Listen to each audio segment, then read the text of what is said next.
If you're wondering whether doing reselling in 2026 is still worth it, I'm going to answer that question right away. After doing this for close to 9 years, watching how thrift stores have changed their pricing, the competition is getting greater, I have a very clear opinion. Yes, I absolutely believe in reselling in 2026, maybe not for the reason that you think. For me, it's not just about the money. It's about having something interesting to do, learning new things all the time, being able to connect with all of you, and finding a purpose on a snowy Minnesota weekend. Let's talk about it.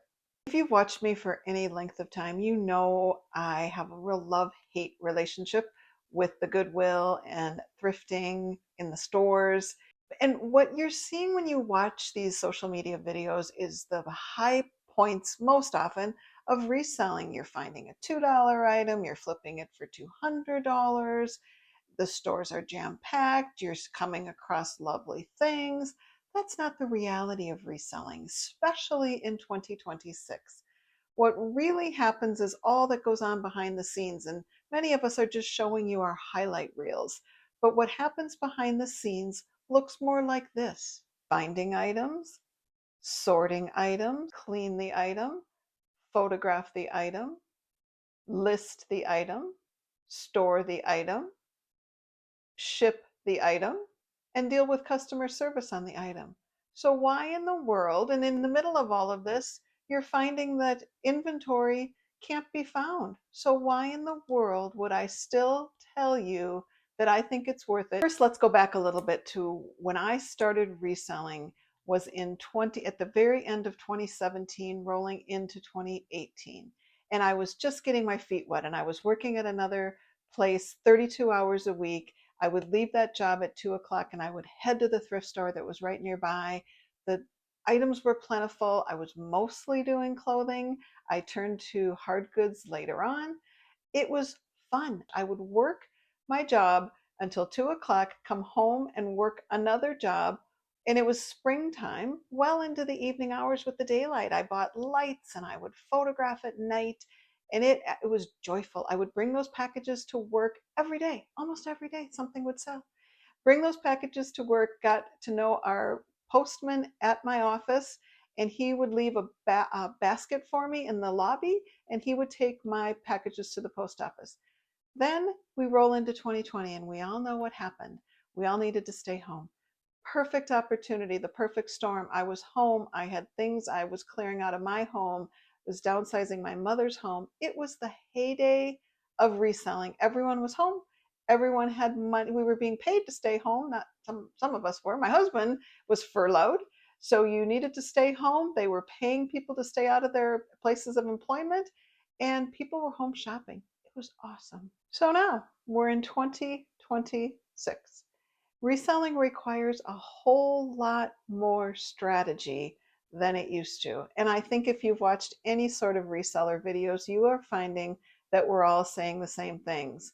It's changed. But the reason I feel that it is still worth it for you, especially if you and I are about the same age. I left that job when I was 60. I just turned 63. I got to tell you, reselling in retirement is the best decision I ever made. I think the thing that has changed the most for me, and the question I get asked a lot and want to talk to you about here, is where do you find items to resell inexpensively?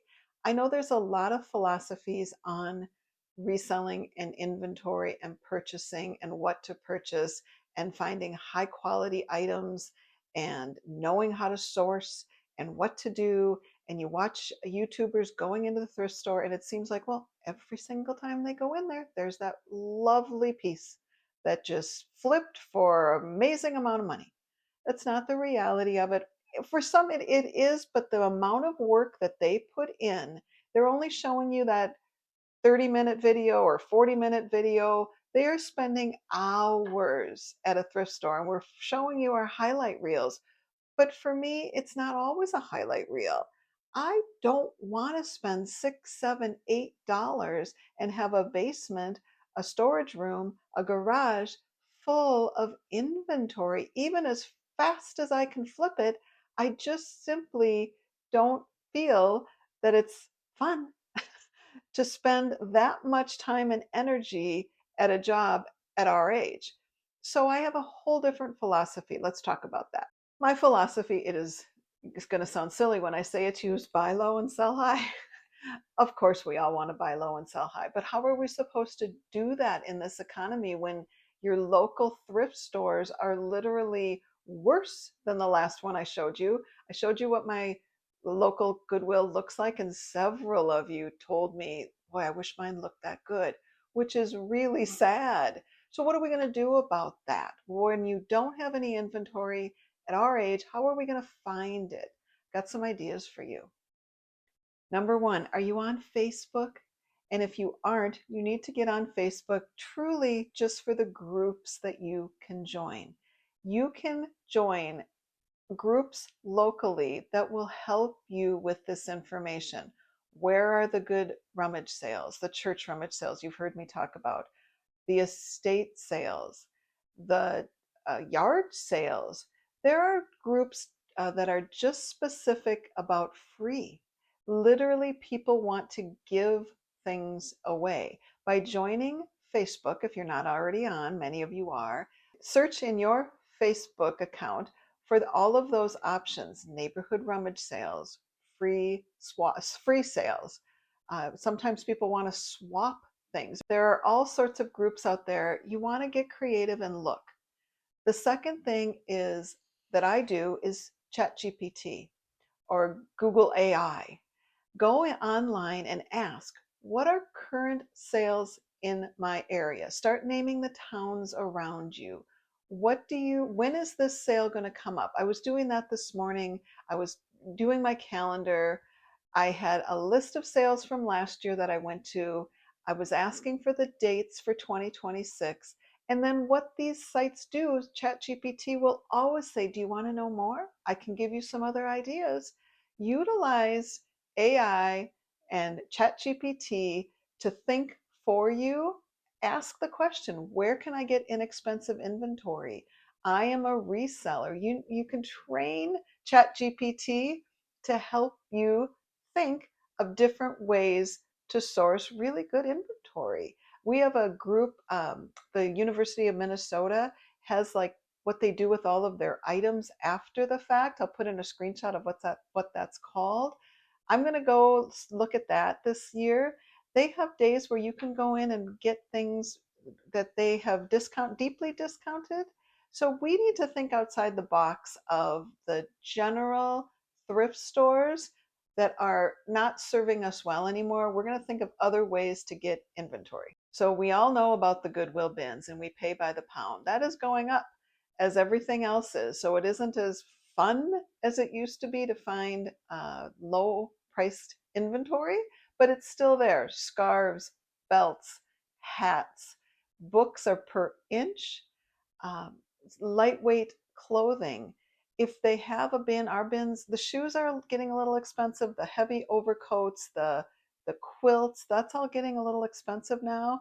But think of what you like to sell. Do you like wallets, accessories, jewelry? Think of lightweight items that you are interested in and then focus on that at the bins. It's going to take you some time to build your inventory, but I would also encourage you, of course, to look around your house. There are things that you have in your home that definitely have value. That's a place for you to look as well. So let's talk about the strategy that new resellers often miss. It isn't just about collecting all of that cheap inventory and then waiting for it to sell. The other part you really need to look at is sell through rate. You need to find out how long it's going to take you to sell that item so that you don't turn into just simply a storage unit. Get comfortable and get confident with knowing what that item may in fact sell for and what price you want to list it at.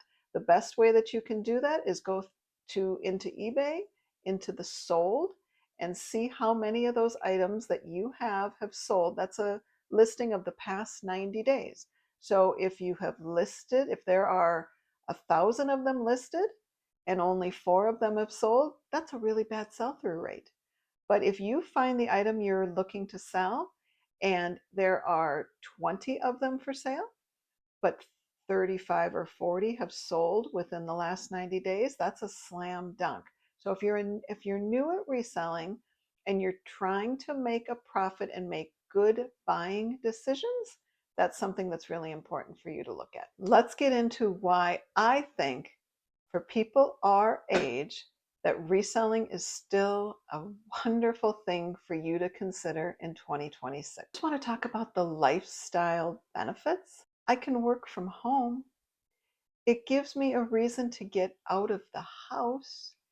It teaches me new things to sell all the time. I am looking on YouTube for other resellers to follow to give me a whole new way of thinking about reselling still. This weekend in Minnesota is a perfect example of why this works so well for us. It is going to snow a lot this weekend. I am home. Brian had that hip replacement surgery. He's doing great. If you are local, Tria in Bloomington has been phenomenal. They hit it out of the park. They just were wonderful to deal with. So we are both home. It's going to be snowing, and I am seriously curious. I know, what do you do at home as a retired person? What do you do during the day? And I know you're going to tell me you read, and you might tell me you do some crafting, but I read, but I've not been a big book reader. I read on my iPad. I craft a little. But how do you fill your days? And some people don't care. Some people are just super happy to watch Netflix and do whatever they want. I'm not that way. And so this weekend is a perfect example. I know exactly what I can do when we're in our house. I can photograph. I can list. I can put items away that are stored to go down in our basement storage area. I can film a YouTube video. I always have something to do being a reseller that I can do from home, whether it's to make money or just pass my days. I don't know what I would do without the opportunity to have something right in our home. Reselling gives me something productive and interesting to do every single day. And more importantly, every single day that I want to. The only thing I have to do is I have to ship in one day.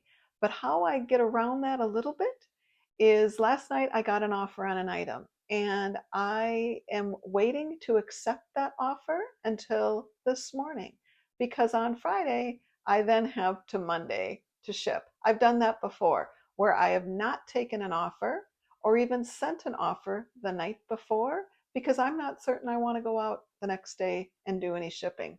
So the one thing that I have to do is get out and ship.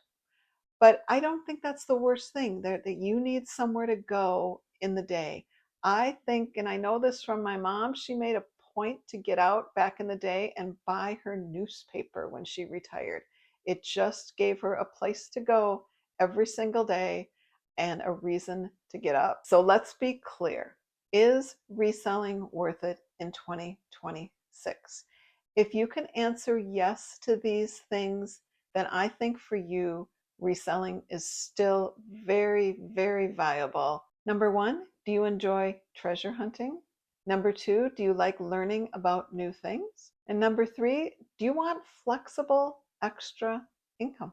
Those are the top three things to ask yourself. And if you can answer yes to those three things, reselling is still for you. So my honest take is that reselling isn't easy, quick money, but it's extremely satisfying and it can fill a huge purpose for you.